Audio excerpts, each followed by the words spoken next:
دور کسی جنگل میں نیلو چڑیا رہتی تھی۔ نیلو کی دو بیٹیاں تھیں، سونی اور مونی۔ باپ کے جانے کے بعد تو دنیا جہاں کی مشکلیں ان کے سر پر آ گئی تھیں۔ نیلو چڑیا بہت مشکل سے ان دونوں کو پال رہی تھی۔ اسی جنگل میں کالو کوا رہتا تھا۔ کالو ہر سال کھیتی کرتا تھا۔ نیلو اور اس کی بیٹیاں اور دوسرے پکشی اسی کے کھیت میں کام کرتے تھے۔ خود تو وہ کوئی کام نہیں کرتا، سارا کا سارا دوسرے پکشیوں سے کرواتا اور ان کو مزدوری بھی بہت کم دیتا تھا۔ اس بار بھی گرمیوں کی فصل کی کاشت کے بعد جب سب کو دانا ملنے لگا تو وہ دانا بہت کم تھا۔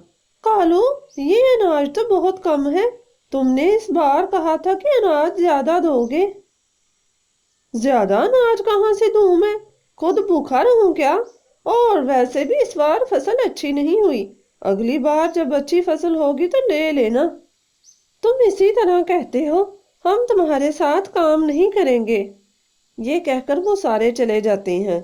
ان کے جانے کے بعد کالو کہتا ہے، ہاں، کام نہیں کریں گے تو کھائیں گے کہاں سے؟ مجھے دھمکا رہے ہیں۔ کالو ہر بار اسی طرح کرتا، وہ پکشیوں کو بہت کم دانا دیتا اور زیادہ دانا خود رکھتا۔ دوسری طرف سب پکشی بہت پریشان تھے۔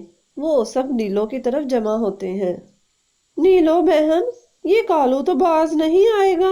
اس نے اس بار بھی اتنا کم اناج دیا ہے۔ یہ اناج تو بس کچھ ہفتوں میں ہی ختم ہو جائے گا۔ ہاں کاکو بھائی، آپ ٹھیک کہہ رہے ہیں۔ میں بھی بہت پریشان ہوں۔ مجھے اس بار بہت امید تھی کالو سے، لیکن وہ اپنی حرکتوں سے باز نہیں آیا۔ وہ کبھی باز نہیں آئے گا۔ مجھے تو یہ فکر کھائے جا رہی ہے، ہمارے گھروں کا گزارا کیسے ہوگا؟ آگے سردی آ رہی ہے، دانے کی تو ویسے ہی قلت ہو جائے گی۔ کاکا، میں ایک بات کہوں؟ ہاں کہو بیٹی۔ کیوں نہ ہم اس بار خود کی فصل لگا لیں؟ اس سے ہمارے پاس اناج بھی کافی ہوگا اور ہمیں کالو چاچا سے ادھار بھی نہیں مانگنا پڑے گا۔ لیکن بیٹی، ہم نے تو کبھی فصل لگائی ہی نہیں شروع سے، کالو ہی لگاتا آ رہا ہے۔ کاکا، کالو کی فصل بھی تو ہم لوگ ہی لگاتے ہیں، خود تو اس نے کبھی کام نہیں کیا۔ ہاں کاکا، سونی بالکل ٹھیک کہہ رہی ہے۔ لیکن نیلو بہن، ہم کھیت لگائیں گے کہاں؟ اور ویسے بھی سردی آنے والی ہے، فصل کون سی لگائیں گے؟ اس زمین پر تو شروع سے کالو کا قبضہ ہے۔ کاکا، ندی کے دوسرے پار جو خالی زمین ہے، ہم اس پر کھیتی کر لیتے ہیں اور ہم سب مل کر کام کریں گے تو کوئی مشکل نہیں ہوگی۔ اور رہی بات سردیوں کی، تو ہم مکئی کی فصل لگا لیتے ہیں۔ اچھا، لیکن اب بیج کہاں سے آئے گا؟ بیج تو ہم مکی بائی سے کہیں گے، وہ انسانوں کی آبادی سے لے آئیں گے۔ ہم جب فصل کاٹیں گے تو ان کو زیادہ حصہ دے دیں گے۔ تو پھر ٹھیک ہے، ہم لوگ ابھی نکلتے ہیں۔ کچھ ہی دیر میں وہ لوگ اسی زمین پر پہنچ جاتے ہیں۔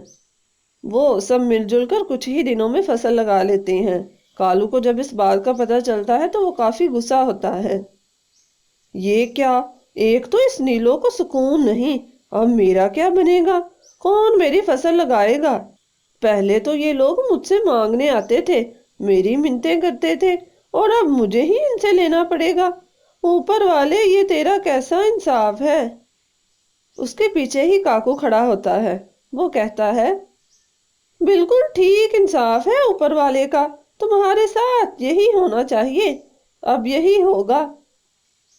وہ لوگ بہت جی جان لگا کر فصل تیار کرتے ہیں اور ان کی فصل کافی اچھی ہوتی ہے۔ فصل کی کٹائی کا بھی وقت آ جاتا ہے۔ فصل کاٹنے کے بعد، نیلو بہن، یہ تو بہت زیادہ اناج ہے، ہم سب کی ضرورت سے بھی زیادہ ہے۔ اس بار تو سب پیٹ بھر کر کھائیں گے، اور یہ سب ہماری ننھی منھی گڑیوں کے مشورے سے ہوا ہے۔ ہم اپنے پیروں پر خود کھڑے ہو سکے ہیں۔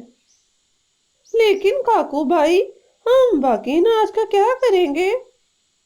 اس کا بھی حل ہے، ہم مکئی کے بھٹے بھون کر جنگل کے دوسرے واسیوں کو بیچیں گے۔ اس کے بدلے ہم ان سے دوسرا اناج یا پھل لے لیں گے۔ ہاں، یہ ٹھیک رہے گا۔ پھر وہ لوگ ایسا ہی کرتے ہیں۔ ہر روز شام ہوتے ہی وہ مکئی کے بھٹے آگ پر بھوننے لگ جاتے ہیں۔ ان کی خوشبو دور دور جنگل تک پھیل جاتی ہے۔ اور اس طرح جنگل کے دوسرے باسی بھی ان سے بوٹے لینے آتے ہیں اور وہ بوٹے کافی سستے داموں میں بیچ رہے ہوتے ہیں۔ دوسرے باسی ضرورت کی دوسری چیزوں کے بدلے وہ بوٹے خرید لیتے ہیں۔ یوں ان کا اپنا کاروبار چل جاتا ہے اور پھر ایک دن کالو بھی شرمندہ شرمندہ ان کی دکان پر آ جاتا ہے۔ تم دوسروں کا حق کھاتے تھے نا، اب انہی سے مانگنا۔ لیکن وہ کالو کے ساتھ اس جیسا والا ویہار نہیں کرتے۔ کالو سب سے اپنے کیے کی معافی مانگتا ہے اور پھر سب ہنسی خوشی رہنے لگتے ہیں۔